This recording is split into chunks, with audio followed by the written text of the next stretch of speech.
My friend Caleb went to Cuba. How was it? Amazing. Most beautiful place I've ever seen. So did you go to the beach? What'd you do? So for the first, because we got there on Friday, so I got out of class on Thursday. I had to work on campus on Friday. And then I stayed up all night because the flight that we had, it left at like 6 in the morning. So, you know, Hartsfield, if you're traveling international with customs, all that stuff. So right. I had to be there like around 3 a.m. So I just stayed up all night. And we were in Havana, Cuba from Friday to Thursday. How long is that flight? So it's a direct flight from Atlanta to Cuba? The flight, it was like a 1 hour flight to Tampa Bay. And we were there and we had like a 2 hour layover. And then we went from Tampa to Havana. Which was probably like an hour and a half. Oh, really? Yeah, because, you know, Miami's like 60 miles from Cuba. So Tampa's just like a few miles. Yeah. Okay. But it was dope. Like, I loved it. The people there, they look just like me and you. Yeah. Everybody speaks Spanish. My tour guide, Yanni, me and her, we used to talk all the time. And, you know, she was just telling me, Caleb, like, I'm just like you. Like, I'm black. So she's Cuban. She's Cuban. And Yanni, she was a beautiful woman, and she was about 60, but Yanni would look like the Cubans that you would see on TV. And me and her, we would always talk because I would ask her, like, do you guys view us as black people, or do you view yourself as a black person?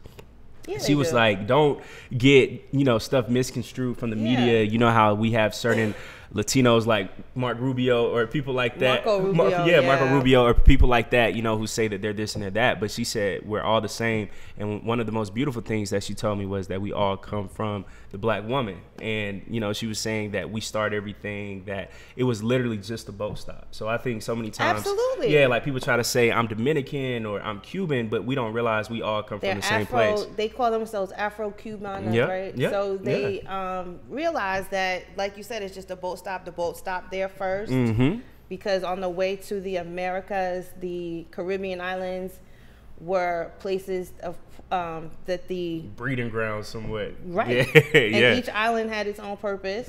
And people stayed there, and depending on who was in control of that island at the time, which in Cuba, obviously, and in parts of Haiti and Dominican Republic, which is Hispaniola, the entire island. Half was ruled by the French, the other half was ruled by the Spanish, and that's the only difference that made them, one side speak Spanish, one side speak French. They all came from Africa. Yeah, it's common sense, and we were there. It's common, but it's not. But it's not at the same time. If it were, everybody would have it. Everybody would know, and everyone would understand, and we wouldn't have these discrepancies, and we wouldn't have these arguments. Do they?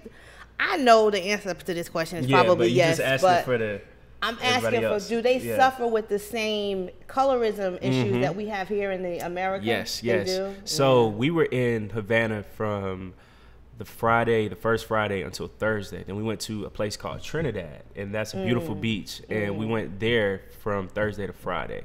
And in Trinidad, it was a beautiful place. Like, it looks like a wallpaper. But you see some blackface there. You see things like that. Oh, and then, wow. Like the caricature? All that stuff. Yeah. So I talked to Yanni about it, and she was saying that colorism, you know, that still exists. And also they have a black Madonna, though. So they have a black Virgin Mary, and they believe that that Mary was black. So all that stuff, and I think that that's what makes Cuba so interesting, that they still have racism, colorism, all that stuff, but at the same time, they acknowledge their blackness. So that's what made it so interesting. And again, too, every single day I would have people like the cops who I took a picture with. They thought that I was Cuban.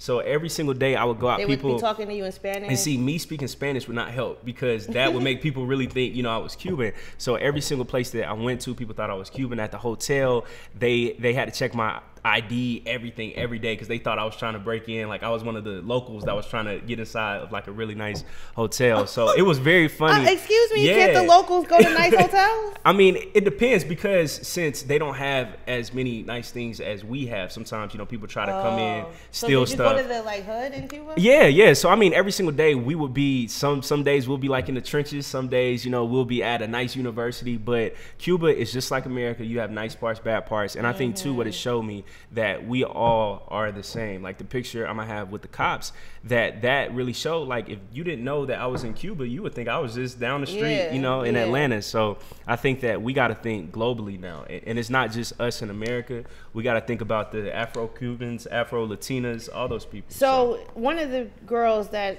has gained popularity here on one of the reality shows. I think she's Cuban. Is Amara La Negra Cuban? If she's not from Cuba, either one, I think. Yeah. Afro-Latina, we could just say that. Yeah, and she talks about some of the issues that she has being dark-skinned. Yeah. And people thinking that she's in blackface, like that she puts right. on, as if, you know, her being dark-skinned would say anything less than. But I'm glad you had a good time. So would you go there for vacation? I would. I wouldn't go to Havana for a vacation. That's more so for like a study abroad. But when we went to Trinidad, that's the spot. Like beach. Trinidad, that's the beach. Bay of Pigs, it was like 30 minutes away, you know, when we learned about that. What'd you learn about the Bay of Pigs? Fidel Castro, he was the man. He was the man. Like the fact that he defeated CIA agents and brought back bodies, like, here you go. And the fact that there was so many different assassination attempts on him. And he lived till he was about 96, never died from somebody killing him. And two, him and Malcolm X, Nation of Islam, like him with black people. Like he was that guy, you know, knowing that he went to Harlem for the UN when he spoke, and he said that he didn't want to stay in their headquarters, but he stayed with the Nation of Islam. And he had soul food with, you know, Malcolm X. He spoke with him. Malcolm X learning that he used to come to Cuba all the time. And the narrative that, and Assata Shakur still there till this day. I asked my tour guide Yanni. She was like, "Caleb, if I hear that damn question one more time," because people used to ask her that all the time, because she was saying that Assata is so well protected that she doesn't even know where she's at. Wow. Like Fidel, he loved her so much that he made sure that no one would know except for top people. So no one knows, but she is in Cuba right now. Wow. Yeah, she's still in Cuba. And those of you who don't know who Assata Shakur is, she was a Black Panther. She was accused of killing a police officer in New Jersey. That's, you know, my brother my brother was questioned. My brother, are you serious? May his soul rest in peace. They're way older than me, my siblings, but a cop asked him about whether he saw something. You serious? Yeah. Yeah. But she was accused of killing a state police officer in New Jersey, and as recently as maybe a year or so ago, the governor of New Jersey, who was what's his name, Chris Christie, he's still wanted. He's not anymore, wow, but he was trying to work for Trump, but he wanted her to be extradited, and we were talking about that. And he wanted her to be brought to justice in New Jersey, still to this day. Yeah. And the narrative that we get here in this country about a lot of things that happens internationally, you gotta kind of do your own research about that, because they're always gonna make Black people seem to be the bad guy, and it's just not always the case. So I'm glad you get that experience. I've never been. Obama was the one that opened up the door for Cuban integration. Well, not integration, but Cuban, like, shout out to Obama. Us going there, them coming here, us being able to trade with Cubans, all that stuff. So Obama did do that. It was very interesting, and so I think everyone should take advantage of that. And I'm glad you had a good time. Yeah, we were here in ATL. Jabari and I got a chance to go to the Black Millennial Business. What was the name of it, Jay Black? The Black Millennial. I can't even talk. The Black Millennial Business. It was a nice little thing they had. It seemed like it was dope. It was dope. And Millennial Business Expo. Yeah, the Black Millennial Business Expo, and it was showcasing a lot of Black businesses run by Black millennials. It was really dope. Got a chance to meet a lot of people. We're gonna have some of them come to the show. I know one for sure. Okay. A young man that has a finance background, and he has his own business, and teaching more about investments and learning more about that. So we were definitely thinking about talking about more about investing. I don't know if y'all know this or not, but Lyft, everyone knows what Lyft is. Everyone's taking the Lyft.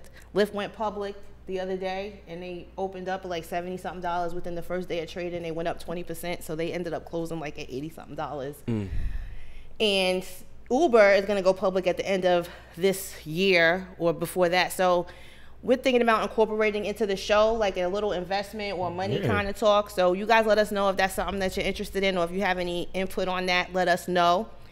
So yeah, let's get into what